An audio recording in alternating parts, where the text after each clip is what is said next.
Hello YouTube, how are you? Hope you're having a pleasant day today thus far. Today I've come with another short form video, and the topic for today is how to make police reports, something that every TI needs to be able to do as effectively as possible to lead to as successful of a report as humanly possible. Before I start, I want to read the card of the day. I have these botanical cards that give quotes, and I really like them, and I feel like they kind of steer the message of the day. Today's card says intelligence and mental beauty. Wisdom is the abstract of the past, but beauty is the promise of the future. And that is a quote by Oliver Wendell Holmes Sr. So intelligence and mental beauty is the theme of this card for today. So let us get into how to make police reports. When you are being gang stalked, this is not just an isolated incident. This is reporting organized crime. That means that there's a likelihood that someone in that police station or wherever you're reporting is probably in pocket to gang stalking in some way, is probably someone that the gang stalkers can get in contact with and bribe to throw your report away. I'm going to give my best advice on how to make police reports that are as effective as they can be. So first of all, write the report yourself. Do not just go to the police station and allow the police to write the report for you. Write your report yourself. You're going to sit down, and the first thing in the report is you're going to identify yourself clearly. My name is first and last name, my date of birth, social security number if you feel comfortable with sharing that, definitely your address and contact details, including an email and a phone number. The second statement is, I believe all of the information in this police report to be true and accurate. Then you're going to tell your story in chronological order from the beginning. On this date, on or around this date, I had this interaction. I believe I am being targeted by these people for this purpose, or perhaps I don't know what the purpose is. And you tell your story and you keep it to the point. Isolated incidents that are not necessarily a criminal activity, you keep it out of the report. Meaning, I heard the phone ring, but my glass fell, so I came back and cleaned up the glass. No, you don't need that part. You're gonna say, instead, Tuesday morning at approximately 11 a.m. or between the hours of 9 a.m. to 12 noon, I received a phone call from ABC. The call was in regarding to this. This was my response. This is what I did after, and only if that phone call is relevant to a crime. You have to keep in mind when you're making a report, what is a crime and what is something you're simply unhappy with.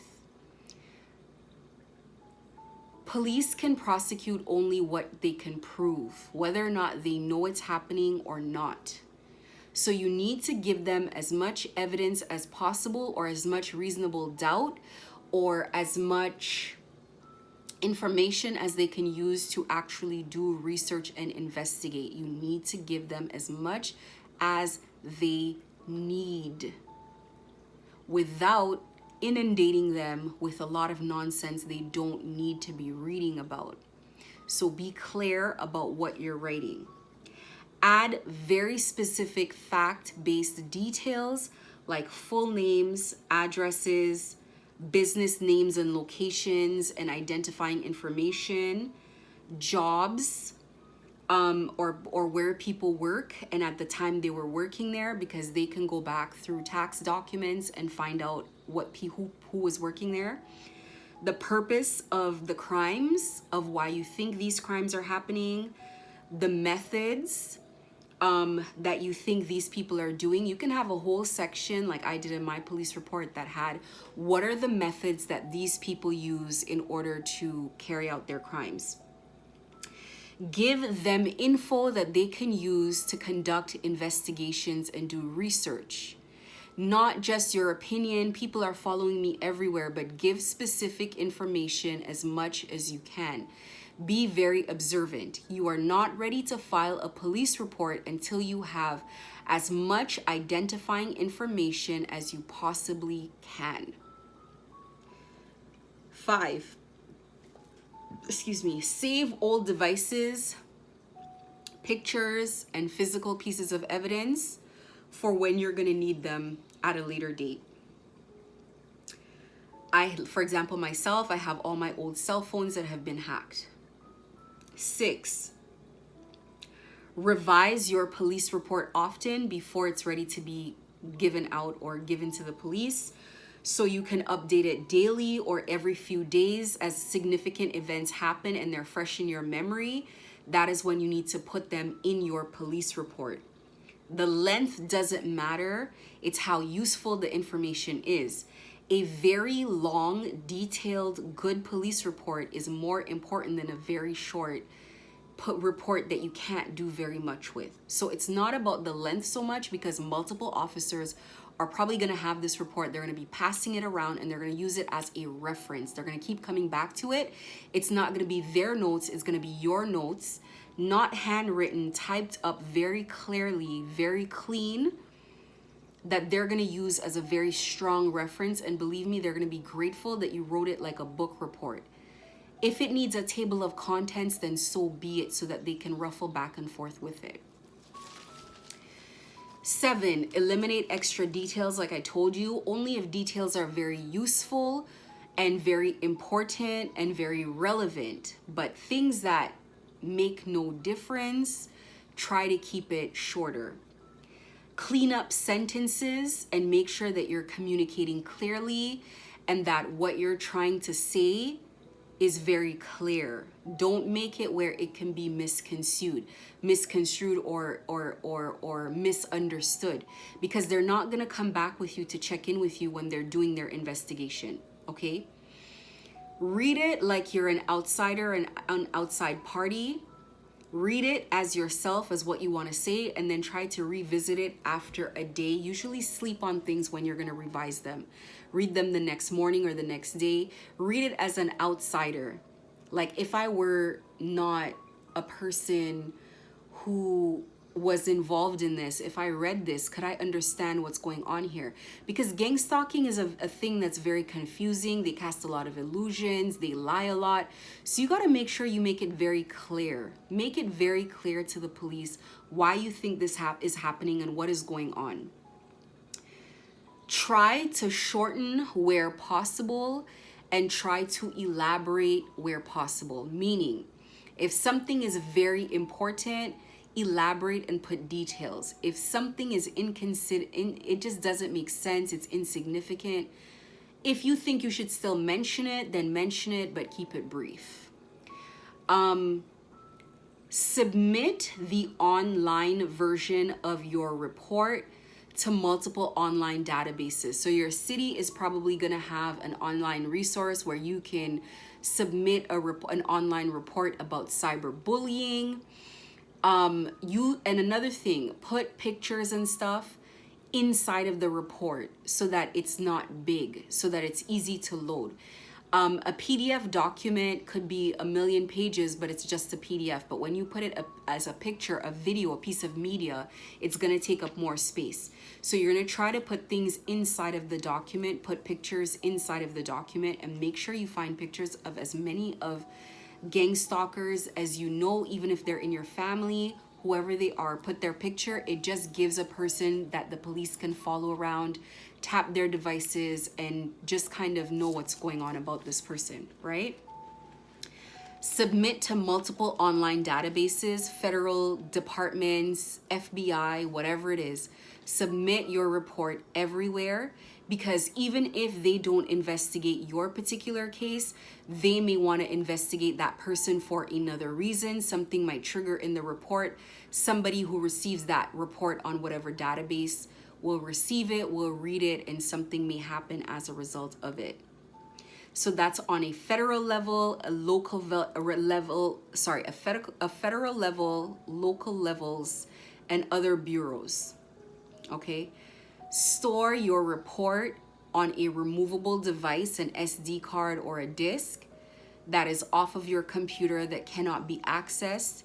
When you're updating your reports, log out of the Wi-Fi, put your laptop or your computer on airplane mode, remotely update it, and then pull it out and then go from there. And that is not to say that they can't still access it, but at least while you're writing it up, somebody doesn't come in and delete everything you've put in thus far, or just delete it off of your computer in general. So be very certain of that. On the day that you go to make your report, please dress neatly. I'm not saying you're gonna dress in a business suit like you're going for an interview, but be very neat, be very clean in appearance. Have the idea of going for an interview. Clean shirt, button up, jeans, look like a very productive, stable member of society. Why? Because we all cast opinions about people based on their appearance. And I'm not saying you gotta be perfect, but you gotta be neat, you gotta be clean. Make sure you shower that day, because showering shows. It shows when you've had a shower. Cleanse yourself, sage your crystals, pray.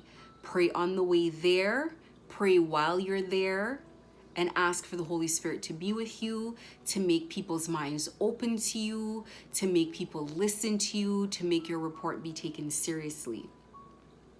You want to look good, you want to smell good, and that doesn't mean overwhelmingly where your perfume or your cologne is taking over the station, but you want to look good and you want to seem like a nice, again, tax-paying, productive member of society. Nothing too distracting, no heavy jewelry, nothing that they're gonna focus on and start thinking of new things to question you. Just go in as a normal person as much as possible and just give your report. Speak clearly, slowly, calmly, and confidently, and speak to the facts. This is what's happening and this is illegal. Not just people are bothering me, people are bullying me online and things like that. As much as that is important, it's not criminal, it's hard to prosecute, it's less likely to be taken seriously. You got to speak to the heart of this. There are people involved in organized crime who are targeting me, who are systematically trying to destroy my life by these methods. This is what I'm going through. And by the way, I know you're gonna have a lot of questions. Here is my report that I've typed up. I will be giving you this report at the end of speaking with you today. I'm gonna tell you what I need to tell you, and I open you to ask me any questions. And if you'd like, I'm gonna slide you the report while I talk, and then that way it's right there for them to have. They take you way seriously when you're organized. You're helping them to help you. Summarize your story and make sure you bring a minimum of 2 copies of this report, because they will be sharing it. So what I've done is I always have a digital copy that I can email directly off of my device right in front of them if they have an email, but I also bring them physical copies as well, more than one, that they can keep. I also have printouts of evidence that I'm gonna help with.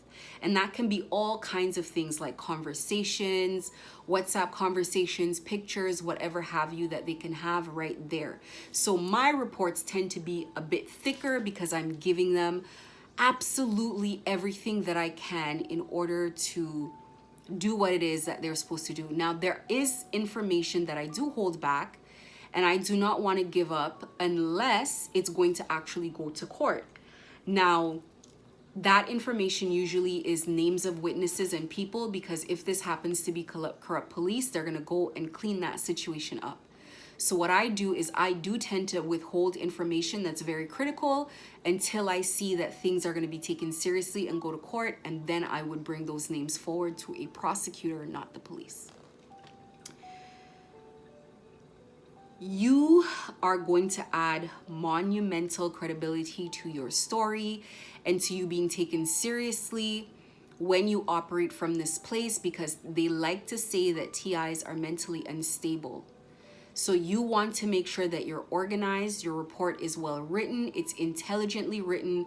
Don't use words if you don't know the meaning, and make it clean and to the point. You don't have to impress anyone with the report, with the way that it's written. Just make sure it's clear and precise.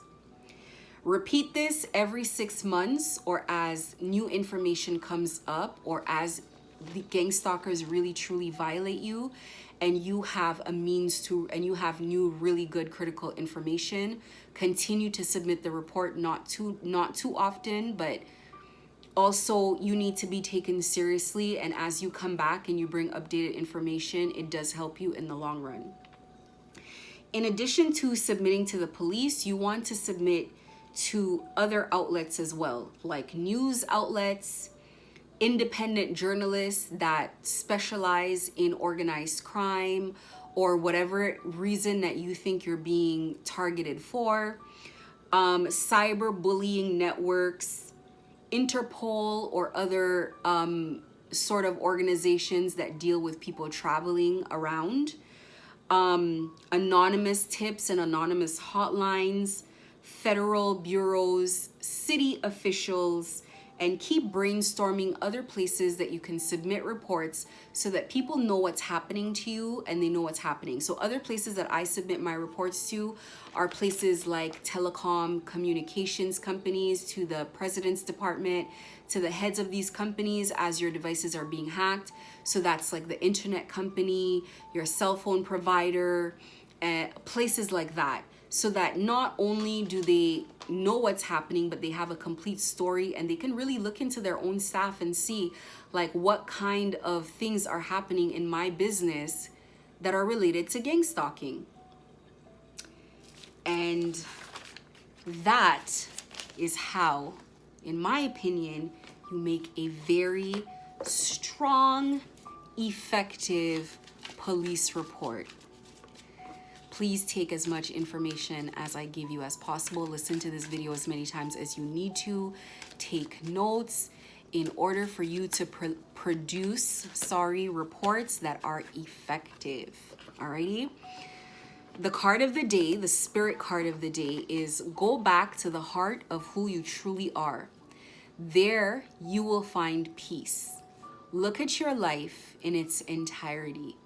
Acknowledge any old wounds and then release them. Use what they taught you as added strength. Keep moving forward with a renewed sense of confidence. As gang stalking continues to challenge you, please continue to learn from these lessons. Please continue to build upon the information that you are learning, that you are gleaning, so that you can be the best version of yourself, and not so that gang stalking can brutalize you and beat you down. And I think that's a very important lesson to take from gang stalking, because gang stalking is rich with lessons. I mean, I probably learned past 100 lessons and going through this process that I've been through. So I encourage you to just use this time as, a journey that is going to invite limitless possibilities into your life. The card of the day, this one wants to come out, is Celestite. Celestite is the crystal of reintegrating the soul. This is a card for inner peace. Strongly connected to the angelic realm, Celestite is a high-dimensional teacher that will kickstart your spiritual enlightenment. It assists angelic communication and remembers the divine nature of your soul. Connecting to your guardian angel, this crystal stimulates clairvoyance and promotes dream recall and out-of-body journeys. It also strengthens intuition and assists channeling. Celestite supports your spiritual development at the highest level. It teaches trust in the infinite wisdom of the universe. facilitates conflict resolution, and instills balance in times of stress. On the body, it helps with your eyes, ears, throat, muscular, and elimination systems. And in your mind, it calms emotions, sharpens the mind, and brings clarity. And this is what Celestite looks like. It is a beautiful blue crystal. I am actually wearing a Celestite right now, and I'm gonna show you my Celestite crystal, and it looks like so. It is beautiful. It is one of my favorite colors, and I love it. I keep crystals next to my skin so that they work, and I always am covered in crystals because I absolutely love them and I believe in their healing power. Thank you so much for watching this video today. I pray that you have a beautiful day today. And just remember that having a good day is a decision, and that means you have to ignore things that are not making you happy and are not for your highest good.